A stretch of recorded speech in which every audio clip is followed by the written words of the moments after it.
How you doing, everyone? It's good to see you all. No, actually, I do miss you. I wish that I could see you. But for the time being, or for who knows, the next couple of weeks, this is how we're going to try to get class going. I think it'd be better if we actually met face to face, so to speak, in this app. I'm using Zoom right now. But for today, I am just going to record a lecture to see how well that works. If you have any tips, suggestions, please let me know. I want this to go as well as possible. You really kind of get a sense of how nice it is to be in class when you're trying to teach distantly. As I always say in class, I want you to write notes. I'm going to put a PowerPoint up. You know that I hate PowerPoints. I hate them for two reasons. One, some of you just write whatever is on the screen and you don't listen to me. In this case, I'm going to hate it even more because I'm going to save the PowerPoint so that you have access to it. And I'm afraid that some of you will not write anything. And you'll tell yourself, I'll just go back to the PowerPoint when I need it. However, many studies show that it's much better for the learning process if you actually write things down. Your brain likes to take things in using different modalities, and you actually remember things better when you do that. So please take your notebooks out now and write things down just like you would in class. I will be as annoying as always, and I will tell you to write things down. Dylan, would you get your notebook out, please? Dylan, please. Thank you. Jaden, please. After class. See, I'm annoying no matter where I go. But I know that you probably really missed that about me. So anyway, I want you to take notes. Here's the other thing. This is going to be a recording, and you might say to yourself, I can always go back and listen to this again. But why would you want to? You don't want to listen to this twice. That would be crazy. That seems like torture. This is bad enough.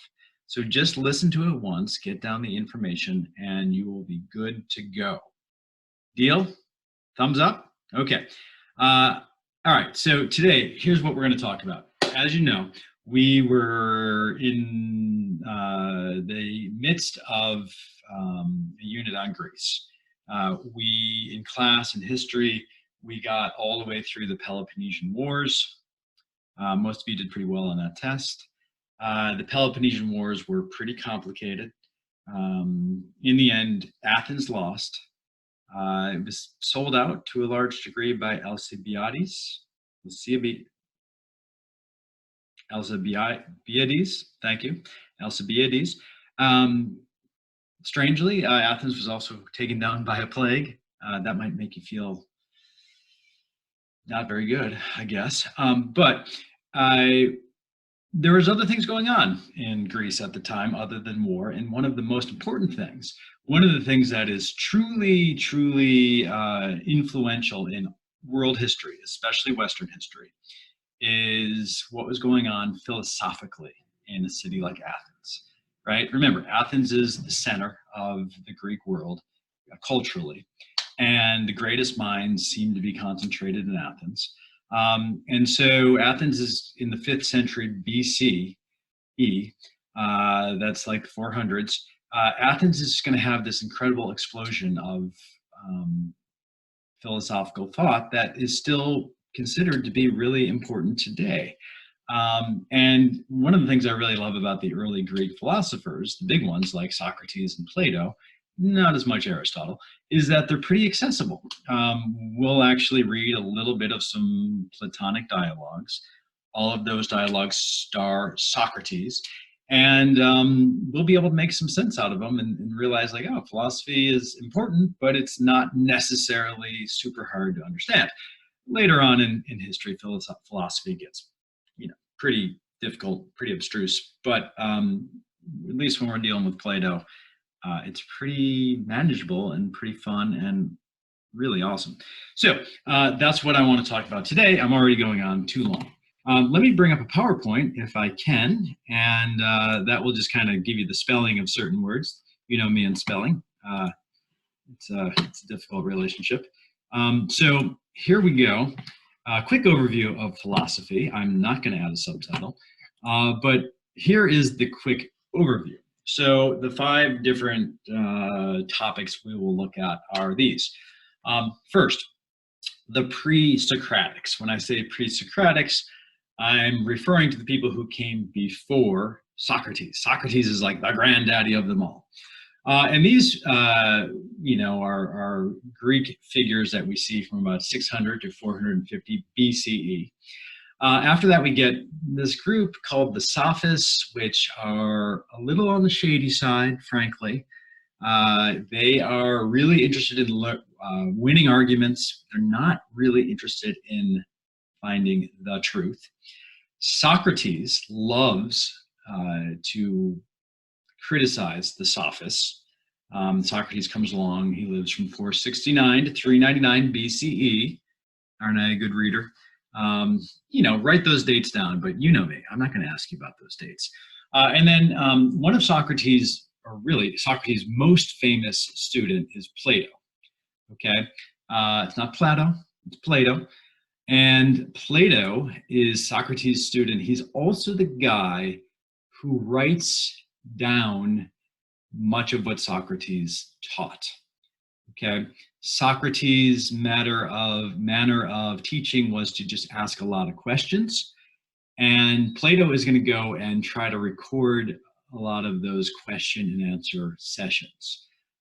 So mainly what we know about Socrates comes from Plato. There's some other sources, but Plato's the go-to. And Plato is around from 429 to 347 BCE. His student is Aristotle. Now, Aristotle is a lot trickier to read, and he kind of takes a different approach than Socrates and Plato. You might say Socrates and Plato are deductive in their reasoning, but Aristotle is inductive. I don't expect you to understand that. I often kind of forget what it means myself, but we'll talk about that as we go. Okay, so there we go. Let's get on to the Pre-Socratics, or the cosmologists. Okay, now, this is what I hate about PowerPoint. You're going to start writing all of that stuff down, but really, I don't want you to write that down. Let's look at the map. So the Pre-Socratics get their start in Ionia. Now, when we did our little map at the beginning of this unit, I showed you where Ionia is. And on this map, it is highlighted in yellow. Isn't that nice? What do you notice about that? Anyone? Anyone? Bueller. What you probably notice is that Ionia is in Asia Minor, otherwise known as today's Turkey. Here's why I think this is important. What did we spend the first half of the year studying? At least the first third.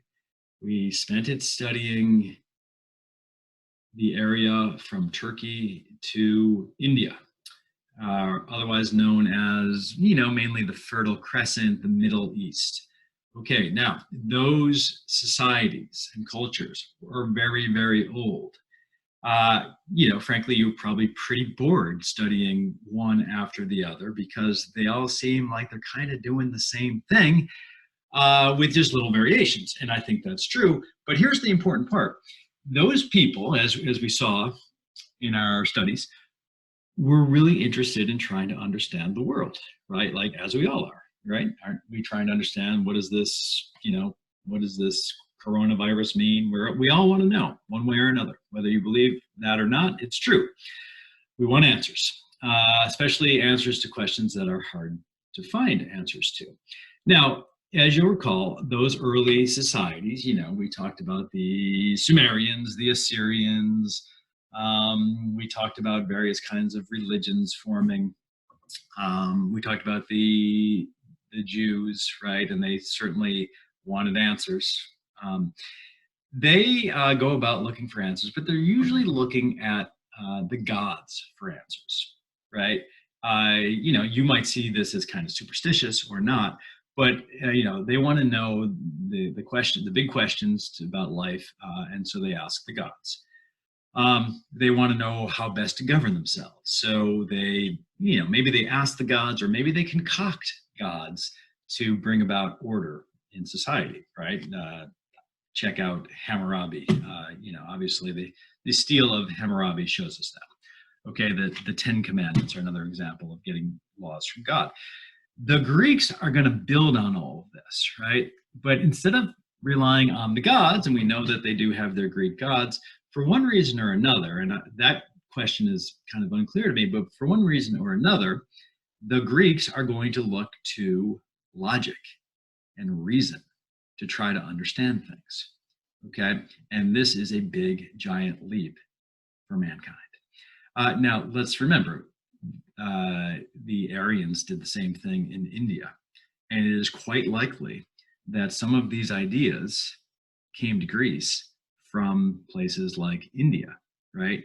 We know that our number system came from India, right? So it's not just that the Greeks invented all of this; it's that the Greeks maybe packaged it in a way that the West was more likely to pay attention to.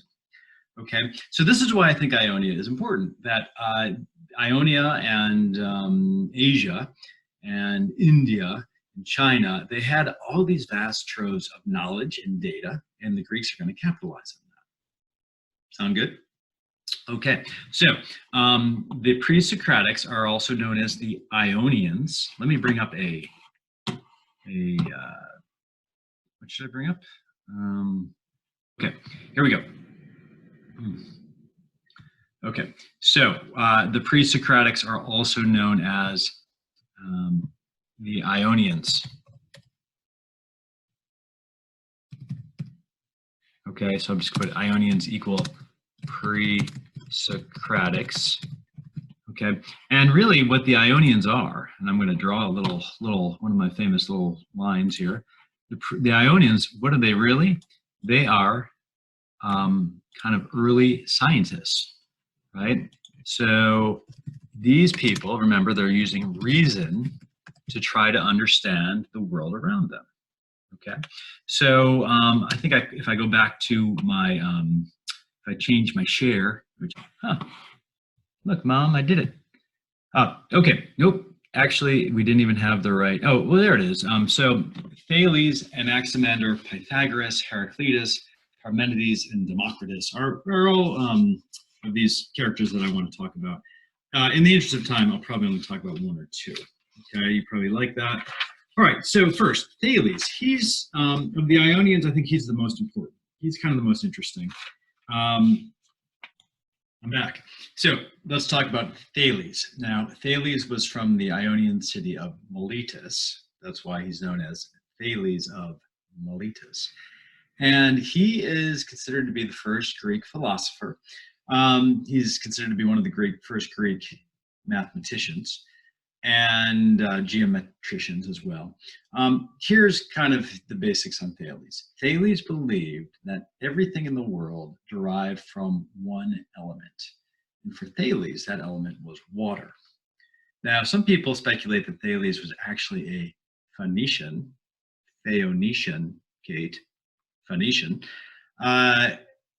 because the word for water or moisture in Phoenician, as you all probably know, is Thalai. Anyway, Thales thought everything came from water. He thought this because he noticed that all seeds were moist. If you take a seed and you split it open, you know that there's a little bit of moisture. He also observed that, water was just kind of an essential part of life. And so he thought everything came from water. Now, I think he's partially right, mainly wrong, right? We know that the elements are not all H2O. In fact, that water is made of things smaller than water. That is hydrogen and oxygen combined, 2 hydrogens to 1 oxygen, if you want to know the recipe. I'm sure you already do know that. But still, think about it. He's the first guy to think, oh, wow, everything comes from one essential source. Okay, and again, he kind of says, it's not the gods making this stuff. Everything is just made from this substance. Where this substance came from, who knows? I think he thought that the earth floated on water wrong, but still, it's a start. Thales, he's just one of these really observant people. Story about him is that he was the first person to predict a solar eclipse. May 28th, I think it was 503 BCE. I'm probably wrong on the date. So that's kind of cool. Imagine that. In the past, people thought the eclipses, or an eclipse, was the gods trying to talk to people. Listen to me. I'm going to blow up the sun. Ah! But Thales very coolly said, hey, there's an eclipse coming on this date. And he was right. Imagine the power that Thales could gain from that kind of knowledge, right? Everyone else would say, like, is he talking to the gods? Is he talking to the gods? He wasn't talking to the gods. He was using deductive reasoning. Maybe that is, in a sense, a way of talking to the gods. There's a story about him, even Aristotle, that philosopher recounts, that he predicted a really, really good year for the olive harvest one year. And before the olive harvest happened, he bought up all of the olive oil presses he could find. And he bought them up cheap. Some people say he just rented them. Maybe that's true. Who knows? But when the olive harvest came in, and it was a very good year, he made a ton of money pressing olive oil. Some people say that this was the first form of options trading or futures trading, depending on how you look at what he did, futures or options. Most of you probably don't know what either of those things are. I'm not sure I do. But if you're studying economics later on in life, you'll see that these are really important parts of today's financial system. Anyway, he didn't do that just to make a killing. He did it to point out to people, observe things, use deductive reasoning, and you can make the world a better place for you. Right? Don't we all want to corner the olive oil market one of these days, just like Don Corleone did? I think I would like to do that sometime. What about you? Never go against the family. That's all I know. Okay, so that's Thales. He's a really important pre-Socratic. Who are some other ones? Anaximander, I mentioned earlier. I don't think we need to really go into him. Here's a great one that you all love, or you will love by sophomore year. His name is Pythagoras. Now, Pythagoras is really the guy who discovers, maybe, all of the geometric proofs that you will have to figure out when you're in geometry. And, geometry is really the best example I can give of what deductive reasoning is all about, right? You have a couple of premises, right? That is, we believe these things to be true. Two parallel lines will never intersect, right? You can't prove that, but if you say that that is true, you can build a lot off that. And that's what Pythagoras does. Now, Pythagoras not only, gives us the Pythagorean theorem, which we'll see Socrates use a little bit later on, but he also, he sees numbers as this kind of holy divine thing. There was a cult of Pythagoras, and the people in that cult considered themselves to be priests or priestesses. Now, this is, I just say this kind of jokingly, and you'll come across this in your junior year. The Pythagoreans believed that the soul was an immaterial force in your body that would leave the body upon death, and therefore they refused to eat beans. I'll let you figure that one out for yourself. They just didn't want their soul to kind of squeak out, if I may, because that would affect their vital life force. Okay, so Thales and Pythagoras, two pre-Socratics. Great. Okay, let's get to the next group, which I called the Sophists. Okay, I'll write that on a little whiteboard here. The Sophists. How am I going to share this? Oh, there we go. Share whiteboard. Which whiteboard will come up? Okay, so next group of pre-Socratics are the Sophists. I'm not sure we could call them pre-Socratics, but they are important the sophists, think of them as tutors. Okay, the sophists made money by hiring themselves out to teach the children, mainly the men, the boys, of wealthy Athenians. Now, the things that they taught were what we would call rhetoric. I think we talked about rhetoric before. Rhetoric is the art of persuasion. Okay. The problem with the sophists, and in the word sophistry today kind of bears the brunt of this, is that they didn't care about truth. They cared about winning arguments. Okay. They often want to make the weaker argument seem the stronger. I'm going to write that down as a definition of sophistry: making the weaker argument seem the stronger. All of you have friends, maybe you are the friend, who can convince people of anything, even if the thing they're convincing you of, or you are convincing them of, is actually a bad idea. How do you do that? You know, some people just use charm, persuasion, but the sophists were really good at just kind of bending logic to their use. So think about this: to be successful in life, you gotta be able to persuade people. And because in life, we're all kind of competing for the same stuff, it's often very, very useful if you can persuade people that they should buy your stuff and not that guy's stuff, or they should join your club or team or whatever, as opposed to something else. So I think we would all agree that learning how to persuade people is extremely important.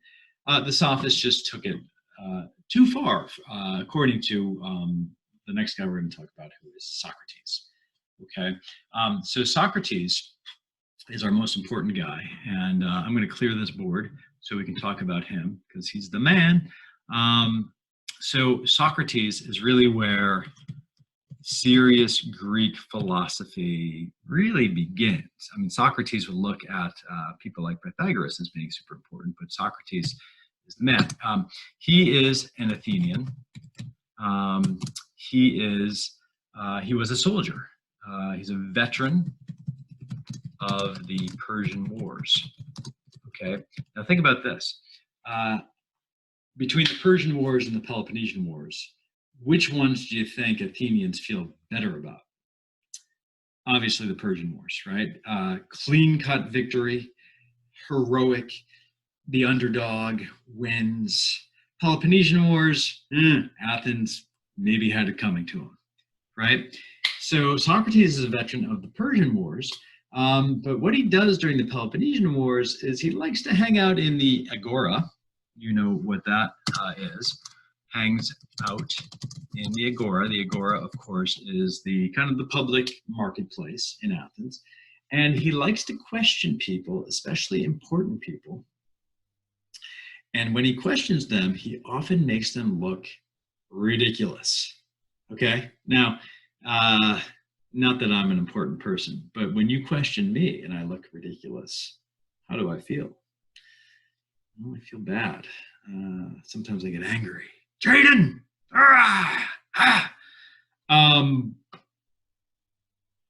But, you know, I'm not really that important, so I don't have that much to lose, do I?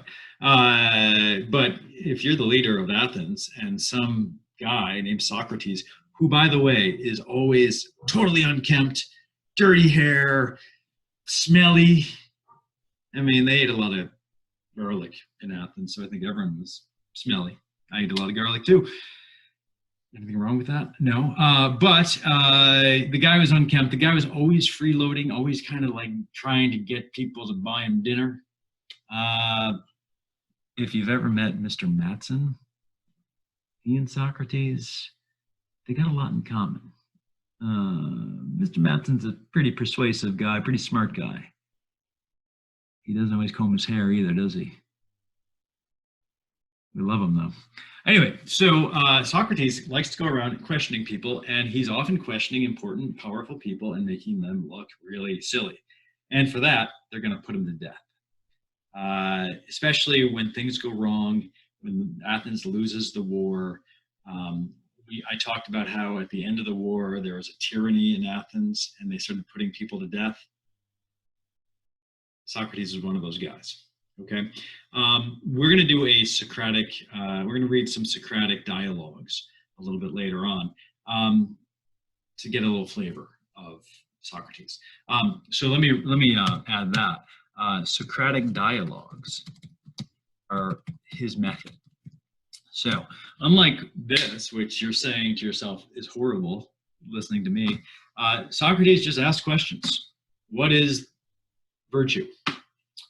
What is love? What is the nature of the soul? And people would answer, and he would ask another question. And he's often, it's kind of frustrating. He often just kind of makes people contradict themselves. And people don't like that. People want to come off as really smart and like they know and understand everything. But he kind of points out that often they know nothing. So Socratic dialogues are just Socrates asking questions to get to the truth. One of the things that we find is this, that often we just don't know what the truth is. Socrates says, people often say Socrates is wise. When Socrates is asked how he's so wise, he says, I'm not wise, I only know that I know nothing. Which, if you think about it deeply, is pretty wise, right? How many times do you think like, oh yeah, I got the answer. And then you find out that you're completely wrong.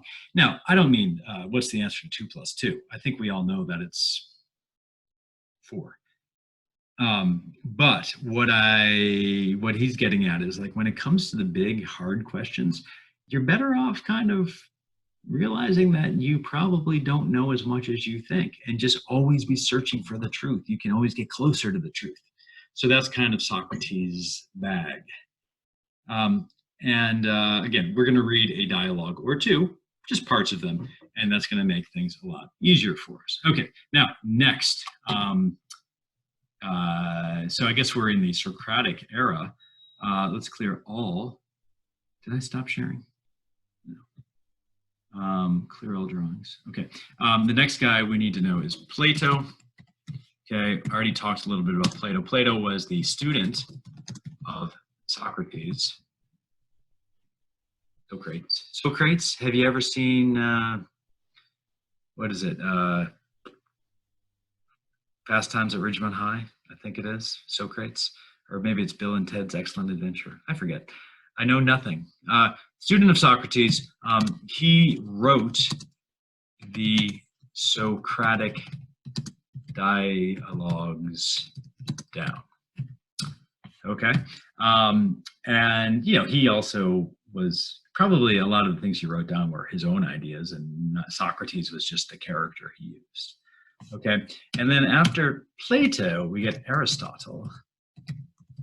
Ooh, that's not how you spell Aristotle. Aristotle. And Aristotle is the student of Plato. But he goes a little bit in a different direction. He uses inductive reasoning instead of deductive reasoning. And think of it this way: if deductive reasoning is saying, you know, 2 parallel lines will never meet, and then kind of building geometric proofs out of that, inductive reasoning is more about looking at the evidence and the data.